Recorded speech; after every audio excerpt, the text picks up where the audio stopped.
Has the market bottomed, and is it time to buy back in? That's what we address in this video. Remember, January 30th, biggest coupon code expires, guaranteed. Check it out, link down below for the programs on building your wealth. Let's get started.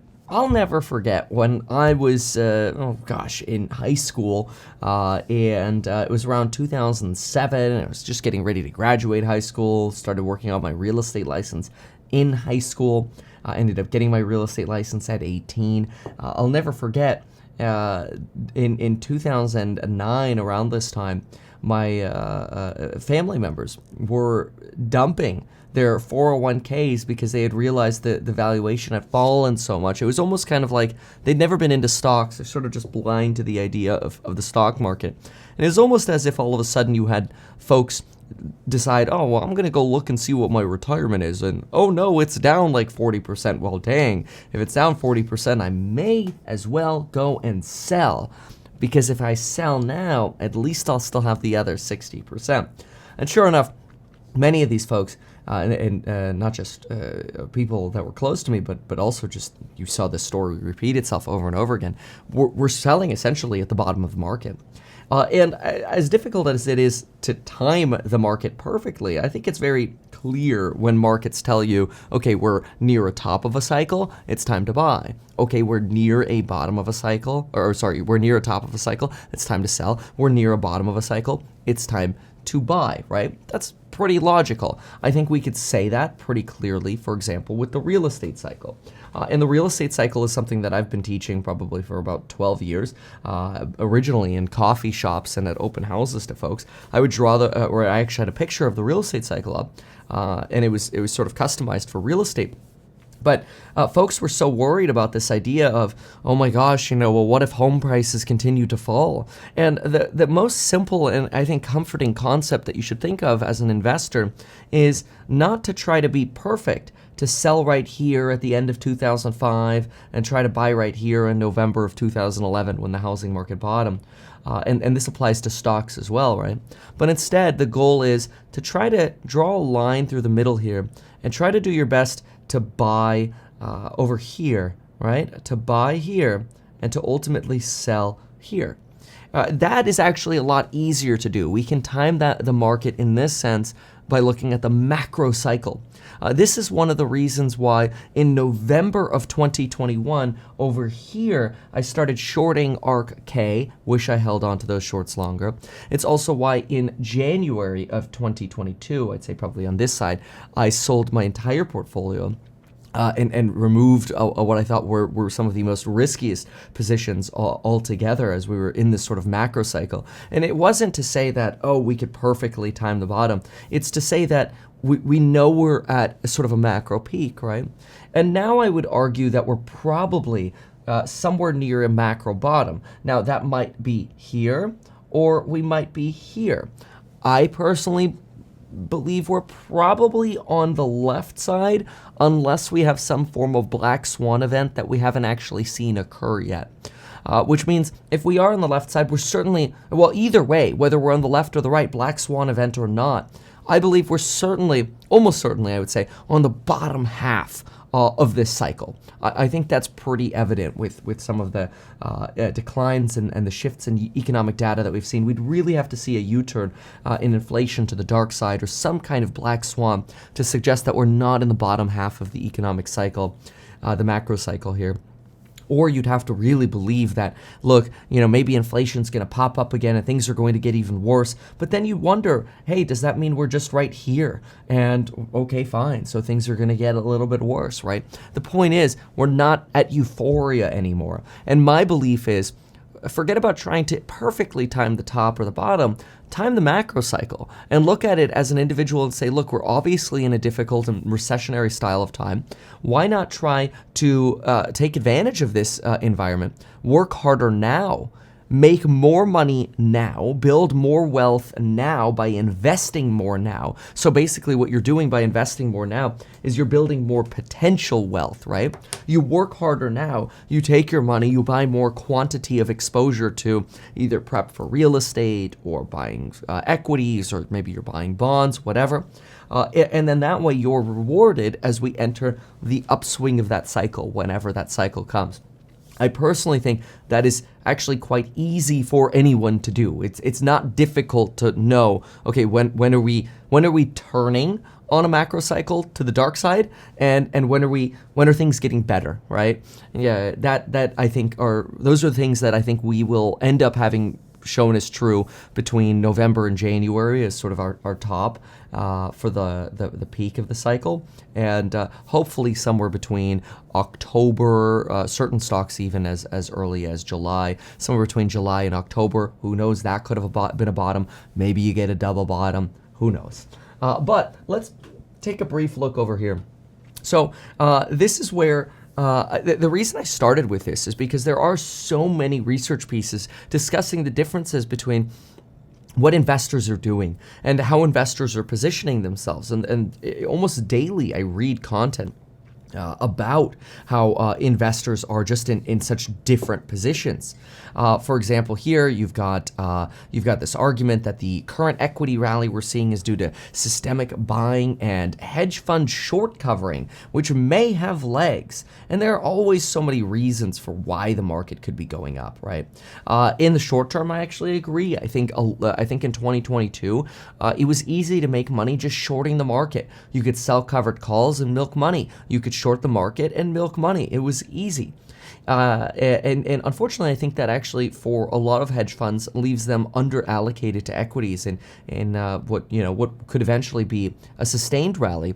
And then what happens, whether it's hedge funds or individuals, they'll end up saying, oh, don't worry, the latest bounce is just a bear market rally and it'll plummet to new lows again. Maybe, or it doesn't. And then all of a sudden they look back and they're like, wow, the Nasdaq's up 40%, or whatever from where it was, and they're like, dang, well now everything's just overpriced. I'll wait for the double dip, and then that double dip never ends up coming. That's a danger or risk that individuals run into, I believe, and so do institutions.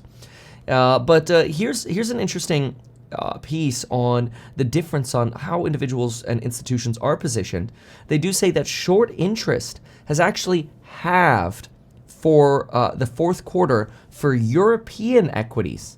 However, in the United States, we still sit at elevated levels of short interest. Now, I find that very interesting that we're still sitting at elevated levels of short interest in the United States, because at some point, those shorts are going to have to cover when movements in the equity market continue to prove that they're going to trend in a positive direction. In contrast, mutual funds, rather than remaining short, are long cash and have actually been dumping equities in recent months. As a result, their equity beta is close to lows. Beta is a measure of the difference of your portfolio to an index, usually like the S&P 500.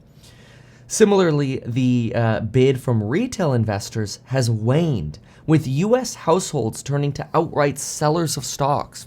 Think about how weird this is.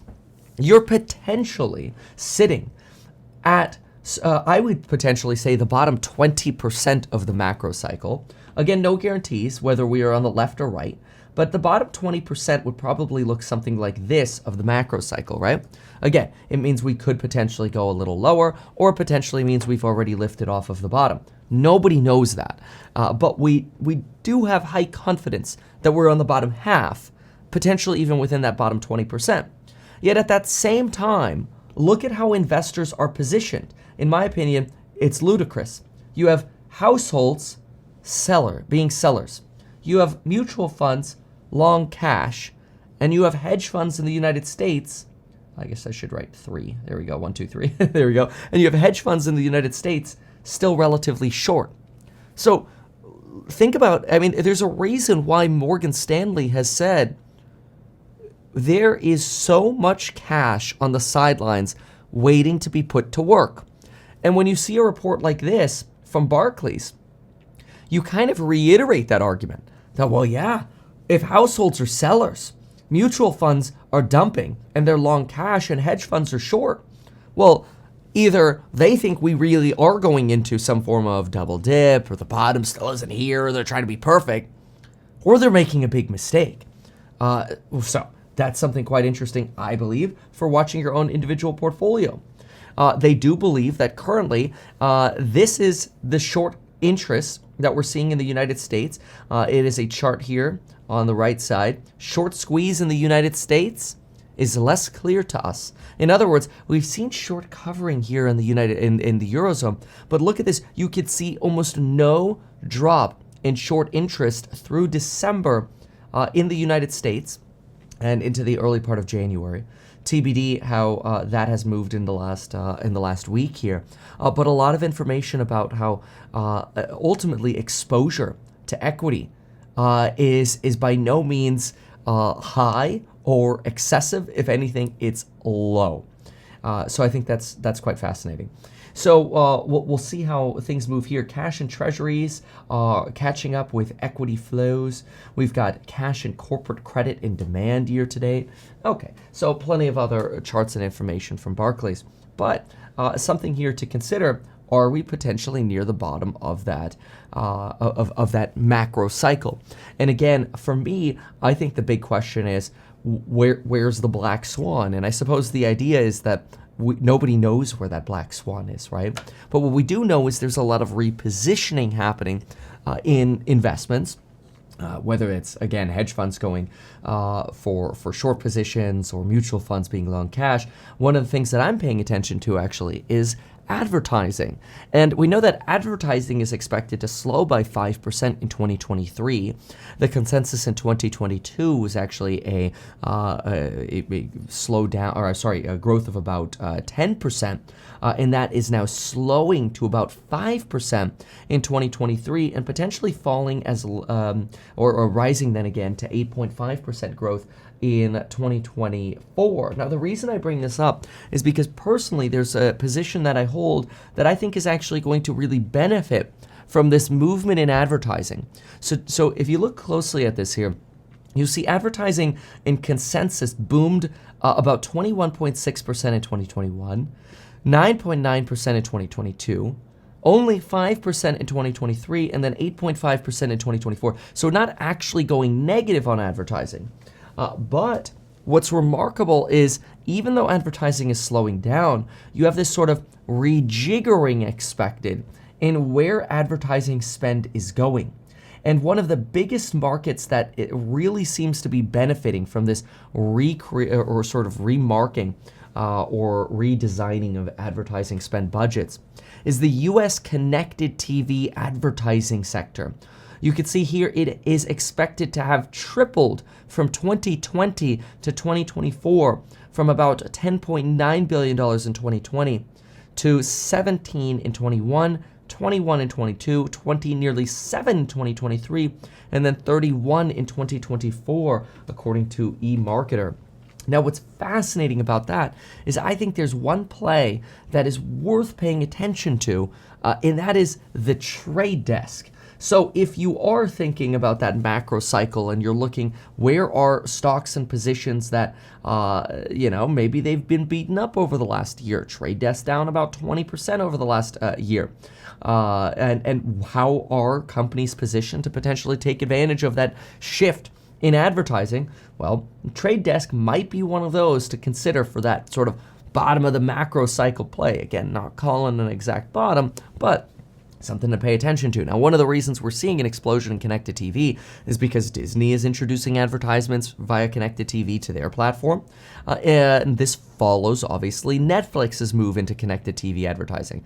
Now, connected TV via via Netflix, is provided by Microsoft.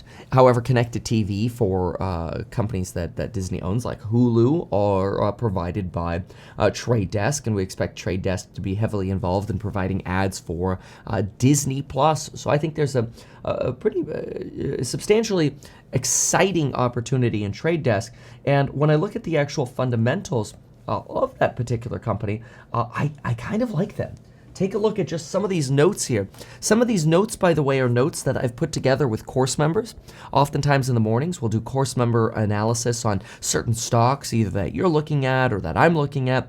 We'll either do this on real estate, we'll do this on stocks, TA, you name it. And you can join those and get lifetime access for those using that final coupon code link down below, which expires January 30th, which is just in a few days. Go to metkevin.com/join to learn more. But take a look at the statement of cash flows for Trade Desk. This is from their earnings report ending September 30th, 2022. We've got $1.3 billion available in free cash. We'll see that on their balance sheet. We're adding about $125 million in free cash from operations, which is incredible. This is an incredible cash flow here. If we look at free cash flow, we're well above 90 mil. This is a smaller company, of course, but revenue in the last 3 months of 2022 growing at 30%. Now, they did have a one-time boost of G&A for their, well, I mean, there could be future boosts here, but they had G&A explode here in 2022, in the 3 months ending in September relative to 2021. I actually think that's a positive catalyst. Now, you might think that's crazy, but most folks aren't paying attention to the fact that this G&A boost was actually, in my opinion, I look at it, it is heavily based on a one-time CEO stock comp payment. In other words, we're not expecting to see that kind of G&A expense boost again for future quarters, which could actually boost EPS substantially from where it sits now. It's positive. It's been positive. It was positive in 2021. It was slightly negative for the first 9 months of 2022. This stock comp payment didn't help. But positive here again in 2021, positive 2022 Q3. And so in my opinion, while we're kind of on the edge there of profitability, it's a company that's growing revenues phenomenally. And once some of these one-time expenses fall by the wayside, EPS growth could look pretty dang phenomenal, and it's a player in that connected TV space that's really, really killing it. So here are just some notes that I wrote about that CEO expense. Platform operation costs, 17.7% of revenue, and they've got pretty decent margins, bringing income from operations to about 26% of their top line. Not bad. So then we have. Let's see here. This is just an example of potentially a company to look at near. I mean, most of the textile and advertising style plays have really fallen by the wayside in this macro cycle. So I'm really paying attention to what do I think is potentially positioned for that bottom of macro cycle. Trade Desk could be one of those. So it's definitely one that I'm paying attention to, and I think it deserves a high allocation in ETFs, whoever may be managing ETFs out there. Pretty fascinating. So that gives us a little bit of insight into ads, a little bit of insight into sellers, where we might be in the macro cycle. Curious to know what you think in terms of where we are in the macro cycle. So leave a comment down below on that.